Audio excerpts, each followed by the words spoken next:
Hello everyone and welcome back to TowerGate. It is TowerGate day number 471. TowerGate 471, June the 24th, 2018, Sunday. Happy Sunday morning. Hopefully you got the day off today and you can enjoy it and you have some nice weather and hopefully you have a good day today. I want to thank everyone who subscribes to my channel, gives me thumbs up, makes wonderful comments, and I appreciate all the support from all of you. And certainly love reading your comments. I try to respond to as many as I can. I appreciate the links. Yes, I know we're being silenced or trying to silence us. They've come up with a new thing now for people with YouTube channels. They now have changed the page where I used to go in and be able to uncheck flagged comments. It would be flagged for reasons I do not know. But I would unflag those comments. Now they've taken that page and they've modified it, and they now have another filter there called spam, which they will show you the number of comments that they blocked because they say it's spam. And the unbelievable thing is, when I click on that, I can't even see what it is they blocked, nor can I unflag it or unspam it and allow the comment to be seen. So I don't know exactly what's going on with that. I don't know if it's just a glitch and it's in beta mode or something. I don't know, but I don't like it. So we'll continue to do the best we can, but I just want you to know that I'm aware of the fact that some of your comments are not showing up. I still do get flagged ones that I can unflag, but they've created another tab which has spam, and the spam tag, you can't see what they blocked and you can't do anything about it. Fortunately, it's a fairly low number. In the last 3 days since this new page has come about, I had one day I had 0, one day I had 1, and one day I had 2. So it's a pretty small number compared to the amount of comments I get, but I don't want even one comment blocked. The only person I want removing comments from my channel is me. It's my channel. And I hardly ever remove comments. I only remove comments if they leave links to porn or links to some other crazy dark web or something, or if someone just gets on a comment and just viciously attacks one of my subscribers without even making an argument. If it's just a blistering personal attack, I'll remove that. I allow debate to go on, even if it gets heated or ugly. So that's how I try to manage my channel. But as you can see, we're under attack, and so it's my great goal that BitChute will come along and become a better alternative to YouTube, and maybe that's the place that we need to be thinking about moving to in the future. And of course, I'm not a big fan of the going after the monopolies thing, but at this point, when you look at Google and you look at some of these large tech companies, it's pretty obvious now that they are abusing their monopoly, which they do have. And I think it may be time for Congress to address that issue and demonopolize these large tech companies that are clearly not playing by the rules. So that's my thoughts on that.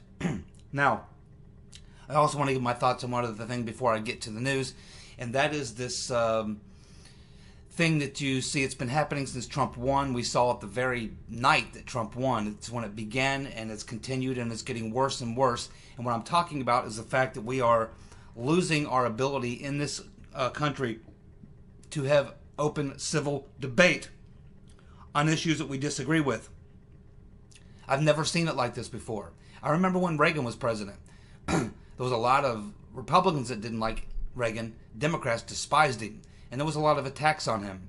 And but you didn't see it on the supporters of Ronald Reagan. You could go into a restaurant and you didn't have to worry about being harassed if you had a Ronald Reagan shirt on or something, or a Reagan bumper sticker. You didn't have to worry about your car getting keyed. But now things have gotten so bad with the unhinged left that they have no ability to tolerate anyone who has an opinion different than yours. They're also backed by professional groups, people who are paid. Many of them are being paid through the resistance, which is largely funded by Soros and the rotten Reverend Clinton and their minions. This is dangerous. This is dangerous. This is why we were supposed to have a First Amendment. An open debate is what keeps us from turning into a violent society. We're supposed to be able to talk these things out. Even if we can't convince one another, we can at least ways agree to disagree and go on to the next election. And after the election, you have a winner and a loser. And when you lose, you say, okay, we lost, just like when we lost 2 times in a row with Obama. But I don't remember seeing people going out and attacking Obama supporters, throwing them out of restaurants, heckling them everywhere they went. I don't recall that. I'm sure maybe an isolated incident maybe, but not on the scale that we see with the unhinged left. These people they're dangerous and they're out of control, and we just can't sit back and let it happen. We're going to have to deal with these people one way or another. One thing that I will say about this is positive, because there is a positive side to everything, is that there is a reason why they are so unhinged. There is a reason why they're losing their minds and why they're resorting to the tactics they are resorting to. And it's because they realize that they have been defeated. They've been defeated. They know that they can't win with their agenda across the country. They know they can't win elections anymore based on their radical policies. Just not enough people to support them. So they realize that they've been defeated. They realize there's no blue wave coming. In fact, it might be a red wave. They realize that Trump won. He's probably going to be reelected. Republicans are likely going to hold the House, probably pick up seats in the Senate, probably pick up governorships, and they're going to lose again in 2020, and 2022, and beyond. They realize that they may not be able to compete at the ballot box. So they'll get activist judges and lawyers, and they will try to change how they count delegates in states. They'll try to rig the system in any way they can, because they know in a fair election, in a fair contested election, based on ideas, they lose. So they're unhinged. They're unhinged because they know they're losers. Perennial losers, and that means we're winning. But again, there's 2 sides to every coin, and the downside to winning is that there are things called sore losers. And that's what we're dealing with here, sore losers. So, in this specific incident that I'm referring to now, what happened to Sarah Sanders, who's really a very nice lady. I can tell you if Sarah Sanders came into a restaurant in the county I live in, she would be probably swarmed by people who would be wanting her autograph. People telling her how much they love her. Because that's where I live. I live in the Midwest. I live in the Midwest, where there used to be a lot of Democrat voters. All those blue-collar Democrats that used to be part of the Democratic Party, they're becoming Trump supporters. He won a pretty good fair number of them in 2016, and he's going to win a hell of a lot more of them in 2020, and they know it. They know that Trump has just literally stolen one of their biggest voting blocks. So now they have nothing left to turn to replace them but illegals and the most unhinged on the left. And there simply aren't enough of them to win fair and square elections. So they're freaking out. They're freaking out, and that's okay. Maybe they'll end up in rubber rooms. Who knows? Who cares? Let's just keep beating them. But we have to deal with the situations as they are. So you're probably thinking, what would the seeker do with this particular incident involving Sarah Sanders and her family? Well, first of all, I guess most of you have seen the pic of this restaurant owner, Stephanie Wilkinson. There's a Facebook pic of her and her feminized husband and her feminized son, who appears to be about 14 or 15 years old. They're, of course, posing very proudly with big smiles on their face at the Women's March. They're all wearing their pink pussy hats. That's right. I would never allow my 15-year-old son to wear a pink pussy hat. And if I was a woman and my husband put on a pink pussy hat, I'd divorce his ass. What woman wants to be married to a sissified, feminized man? That's sickening. It's disgusting and it's disturbing. I hate feminine men like that.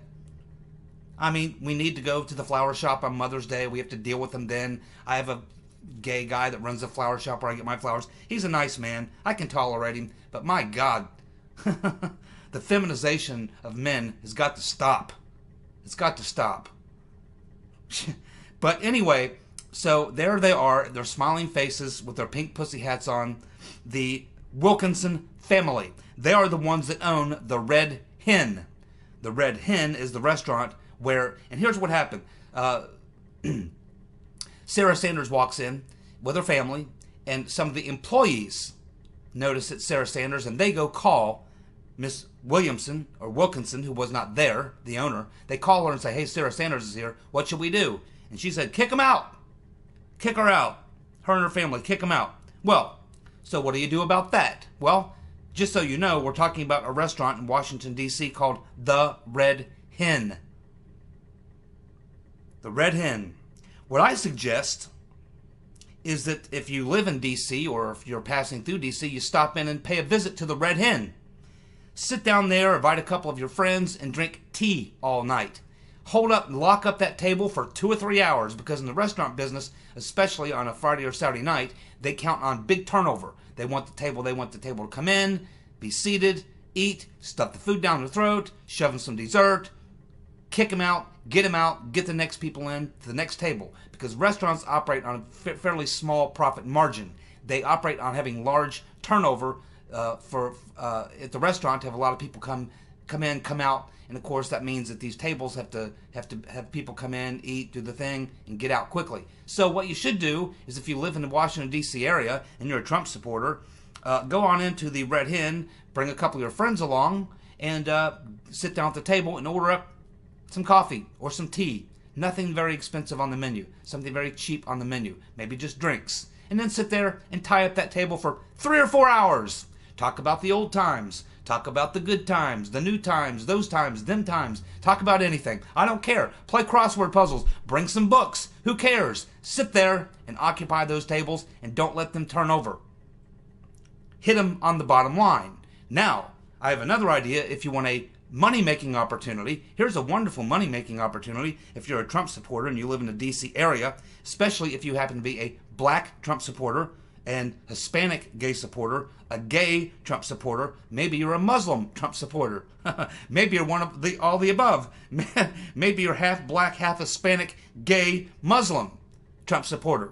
Either way, what you should do is go on into the Red Hen, wearing your Trump Make America Great Again shirt, sit down at the table and wait for them to throw you out. And as soon as they do, file a civil rights lawsuit. Sue them. Cost them so much money in legal fees that they can't operate anymore. Put them out of business. Shut them down. That's what you can do. That would be the seeker approach to dealing with these people. So like I said, it's a great money-making opportunity if you are a black, Hispanic, gay, Muslim, or some other protected minority. Go in there wearing a Trump t-shirt and let them throw you out. And then file your lawsuit. You'll win. You will win. Now, let's move on.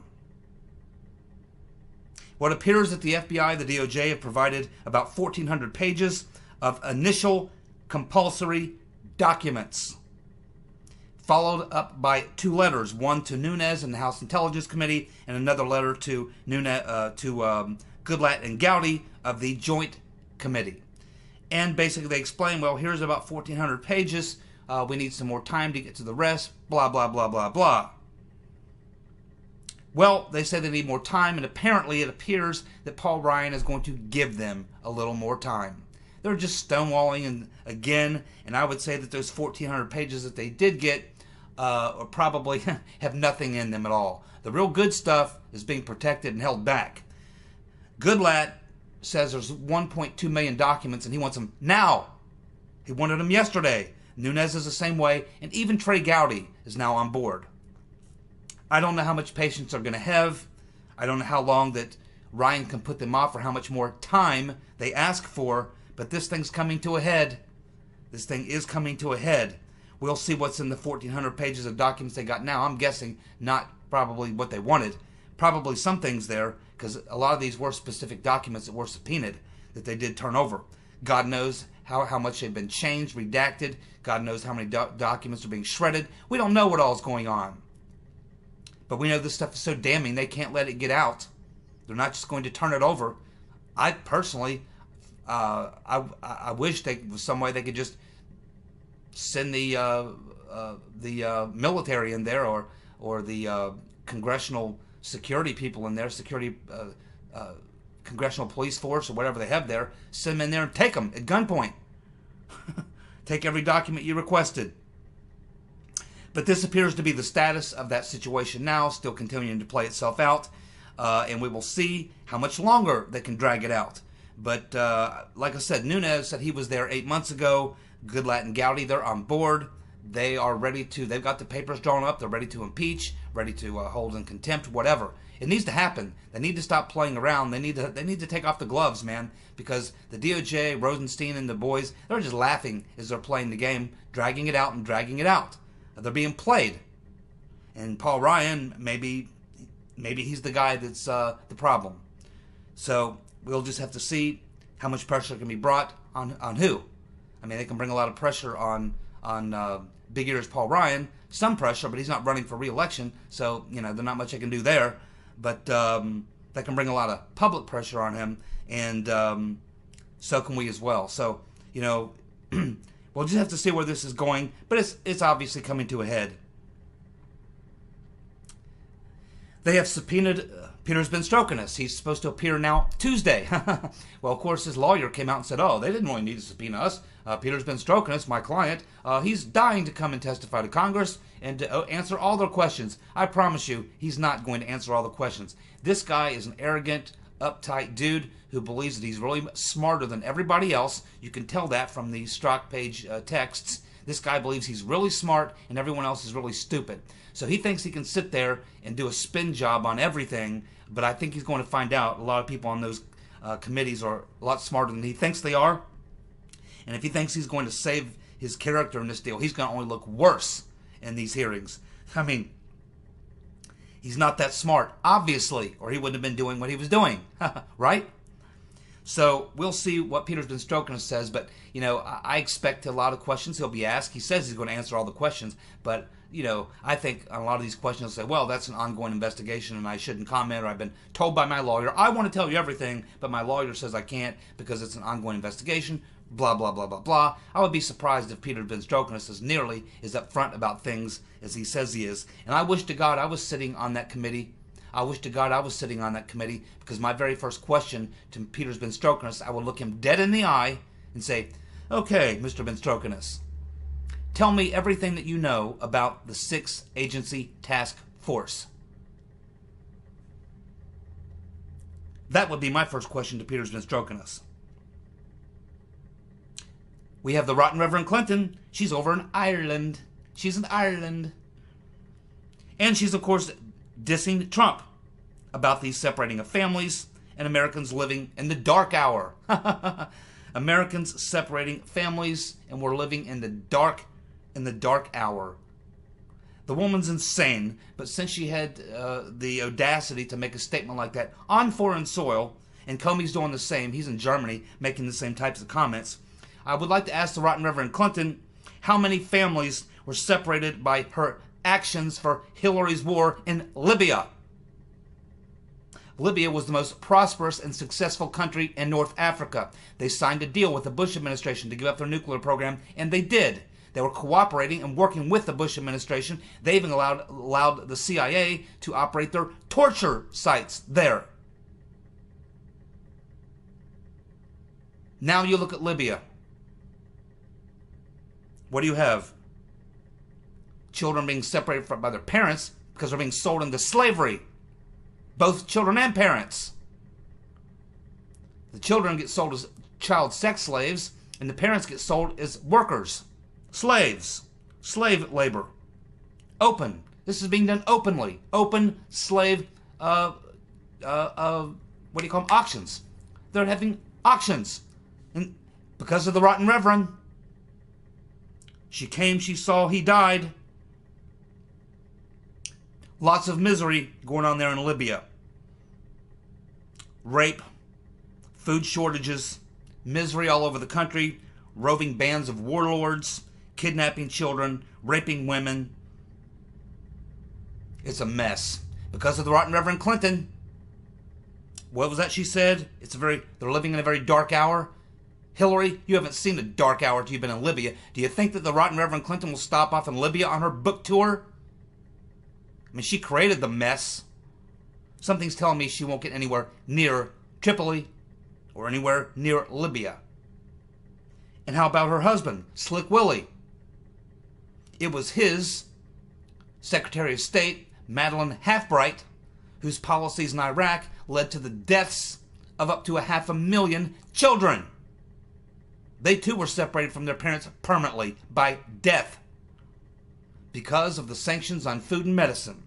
When Halfbright was asked about it by Leslie Stahl on 60 Minutes, she said that she thought it was worth it. That was the rotten Reverend Clinton's husband, and another policy that the rotten Reverend Clinton herself supported. That was a real dark hour, Reverend. And then the Reverend Clinton, the rotten Reverend Clinton, comes out and she supports the war in Iraq. How many children were separated from their families in Iraq? I know of 3 personally who now live and work here. They were brought over here after their mothers and fathers were killed. And now they work at the very place that I work. The U.S. government brought them here because their parents were killed in the war in Iraq. They're separated permanently. Not just that, they lost several siblings as well. Their brothers and sisters, mothers and fathers killed. And we had to bring them over here and give them jobs. Thanks to the rotten Reverend Clinton. And her friends, the neoliberals and the neocons, enemies of the state and enemies of all of you. I can assure you that.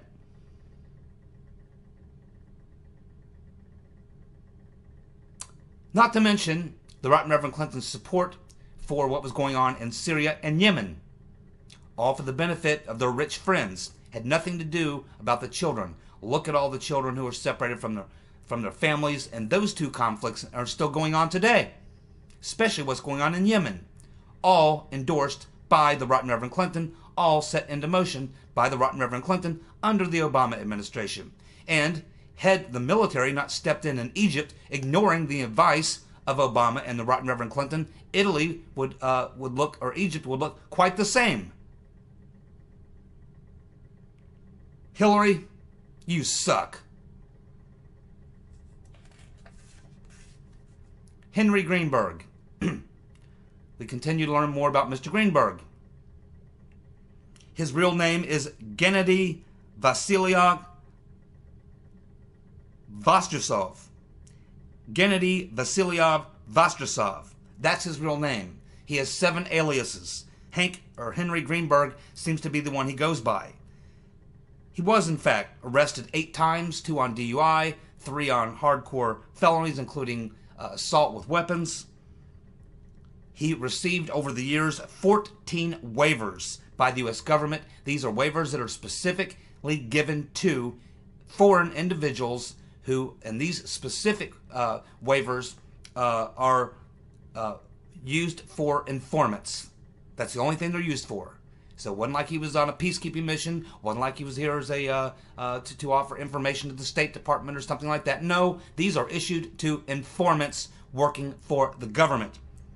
14 waivers. Otherwise, he would not even be allowed into the country. He shouldn't be allowed into the country. He doesn't want to go back to Russia because when he does, they'll throw his ass in jail. He's already spent 12 years in prison for violent crimes. He admits, both in oral testimony in court and in written documents to Immigration and Naturalization, that he is an FBI informant for 17 years. We also know that the address that he lists and this property that he lists is down in Florida. It is a restaurant. It is a restaurant that is part of a chain of restaurants that actually is from Russia. It's the owner of this chain of restaurants, the owners of this chains of restaurants, and they're a Russian organized crime group. The Russian organized criminals. And they've now got a restaurant location here in Florida, which is where Mr. Greenberg, the name he goes by, which is where he has essentially got his association to as far as his address, where you would contact him or what have you. So he's connected to the Russian mob working for the U.S. government as an informant. This is the guy that the FBI unleashed on Stone and Michael Caputo. If that's true, somebody's ass better be going to jail. How many damn spies did they have? We know Halper. Now it appears Mr. Greenberg, or whatever the hell his name is. We still don't know. Carter Page, maybe it's all an act, and maybe he's legit. I don't know. Still questions about him. Mr. Downer, of course, not sure what role he played. These people, all of them, a lot of questions, and these are the types of questions that Nunes is trying to get to. He's asking questions about these informants. That's the kind of stuff that's being stonewalled. They don't want us to know the truth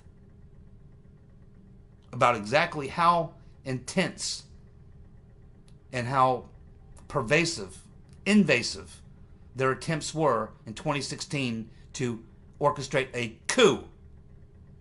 The FBI, the DOJ, and the Democratic Party, compared to what the Russians did to involve themselves in the 2016 election, no comparison.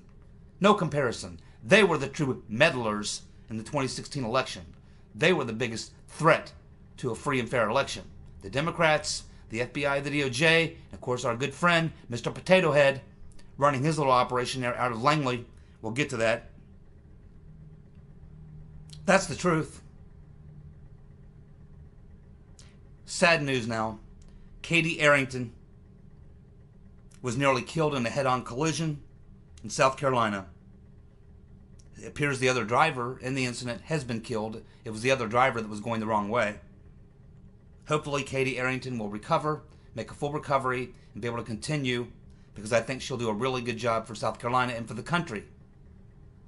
A lot of people, of course, as is always the case when these types of things happen, raising questions. Is this, was this a deep state operation or something like that? Well, there's trillions of dollars on the line. There's the deep state on the line. They have a lot on the line. I wouldn't doubt anything. Don't know exactly what happened. I do not want to jump to conclusions here. Most likely it was just what it looks like. A bad accident. An accident. But when you're talking about the deep state, and we understand the things that we know about the deep state, you have to question everything. Would they go this far? Would they stoop this low? You bet your ass they would. Have you ever seen the list of the witnesses to the Kennedy assassination who wanted to say something different than what they were being forced to say in their interviews? Have you seen that list? You think the government doesn't get rid of witnesses? You think the government doesn't get rid of the deep state I'm talking about, doesn't get rid of people who could be problematic in the face of their defeat? Put nothing past them. We'll find out what happened, I'm sure, at some point. Well, that brings us to John O Brennan, Mr. Potato Head. Another crazy tweet. Here's the latest. John O Brennan, Mr. Potato Head, crazy tweet. Your fear of exposure is palpable. You're a desperate, even more so. When will those of conscience among you, among your cabinet, your inner circle, and Republican leadership realize that your unprincipled and unethical behavior, as well as your incompetence, are seriously damaging our nation? This guy's crazy. This guy's just nuts. You know what? I wish to God I was on one of those congressional panels and was a member of Congress right now, because I would pull my cohorts in a closed session and say, okay, guys, I figured this thing out. It all started back in late March, early April, when John O Brennan, Mr. Potato Head, put together the 6-agency task force to set up the frame-up operation on Trump. That's where it began. So we need to bring John O Brennan into the Congress to subpoena him and for some questioning. And I would like to be the very first person asking the question. And the very first question I would ask to Mr. Potato Head, I would simply look at him and say, okay, thank you for coming today, Mr. Potato Head. My first question is, tell me everything you know about the 6-agency task force. If you've got a Twitter account, you should go over to, I don't do Twitter, but if you do, go over to John Brennan's Twitter and ask John Brennan to tell us everything he knows about the 6-agency task force. Well, Henry Koerner, who we talked about yesterday, has been interviewed by the Gateway Pundit.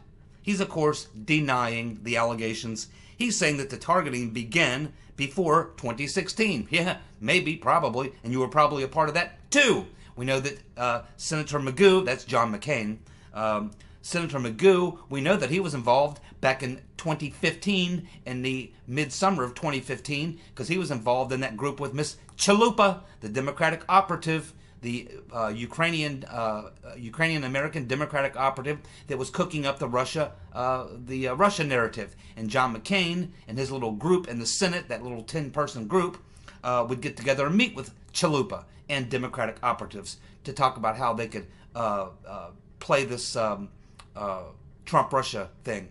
So, yes, he's right, it all began long before that, but as far as targeting conservatives before 2012, yeah, the Tea Party began really in 2007, so yeah, you could probably go back there, but it doesn't explain the comments made in the documents that they have now at Judicial Watch. They do not explain the comments that he made that are now in the possession of Judicial Watch. I mean, it's right there. He's saying to Lois Lerner, if you want to take out these conservative groups, you want to launch tax audits on them and drive them out of business, making it impossible for them to function through very high-pressure tax audits. That's what he said. It's in black and white. Does he want to sit in front of Congress and deny that he said those things? Are those forged documents? Because if they are, that means that someone from the government forged documents or changed documents. I mean, did he say those things or didn't he? I mean, these are just documents that Fitton got from a FOIA request. Maybe Mr. Koerner can come into Congress and explain that. This guy, keep in mind, this guy is now the chief counsel of the Special Counsel Office. You know he's deep state, man. Major gatekeeper. Basically, this guy is a line of bullshit. Don't believe a word of it. Bill Maher. Bill Maher is one of them guys that I probably wouldn't do it, but I would like to do it. I would feel like doing it. If I saw him walking down the street, I would just walk up to him. I don't like sucker punching people, but I'd just walk up to him and say, "You're a real fucking asshole, man." And I would see if I could get him to take a swing at me. That's what I would do. And then I would eliminate most of his front teeth, upper and lower, and probably break his knee in half at the same time. All in one move. Next, I wouldn't mess with Mike Cernovich if I were you, Bill Maher. Mike Cernovich might kick the crap out of you, first of all. And he's a pretty smart lawyer, and you're a dumbass. So, I don't know if I'd mess with Mike Cernovich. Mike Cernovich is a good man. Bill Maher is an asshole. That's the bottom line. Bill de Blasio, the communist mayor of New York, went down to the border with 11 other governors trying to make some political hay on the immigration issue. He was, of course, turned away, and his political stunt failed, like they all do. And the best thing, and the way that you know that you're winning, as I was telling you at the beginning of the video, they're winning, is when you have George Soros tweeting out the following, quote, "Trump's revolution in world affairs is succeeding." Yes, George Soros admitting that Trump's revolution in world affairs is succeeding. Exactly right. And that's why the Democrats are so freaking unhinged, as I said earlier, because they know that he's winning on they can't beat him on jobs and the economy. They can't beat him on his domestic agenda. They cannot beat him on foreign policy. There's nowhere really for him to go. He's beating them on every issue. So now they think that they can use this immigration issue to try to drum up some support there. But if you look at the polls on that, 64% of people believe that these illegals should not be able to come in the country. They should be detained.